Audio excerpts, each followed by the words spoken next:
One other tool I want to show you is your profile. In your profile, again, I'm at the dashboard. It's going to be in the far right. If you have your picture, you'll have your picture. Otherwise, it's just going to be a gray silhouette. When you click there, it's going to ask you to manage your Nearpod account. They got upgrade because this is just a trial goal one I have. And then there's lesson settings. This is really the number one place a teacher will be.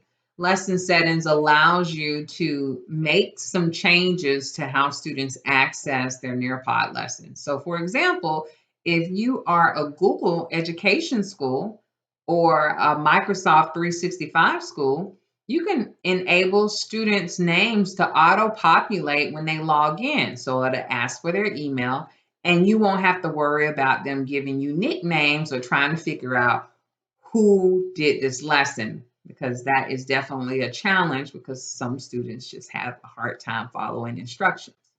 You can turn on Immersive Reader. This only works when you create the Nearpod slides are created in Nearpod, or you use Google Slides where it will read the text directly from the slide.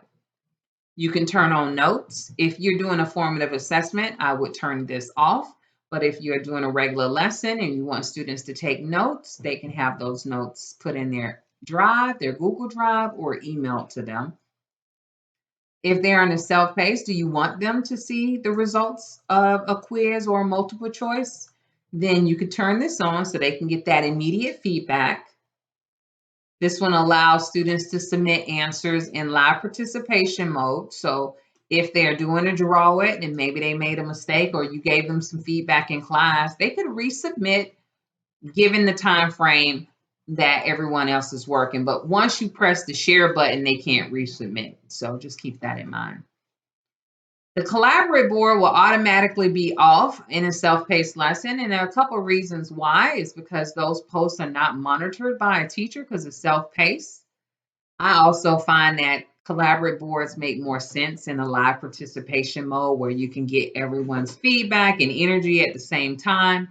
So if you turn it off, students will not be able to do this activity in the self-paced. So you have to make a call as an educator.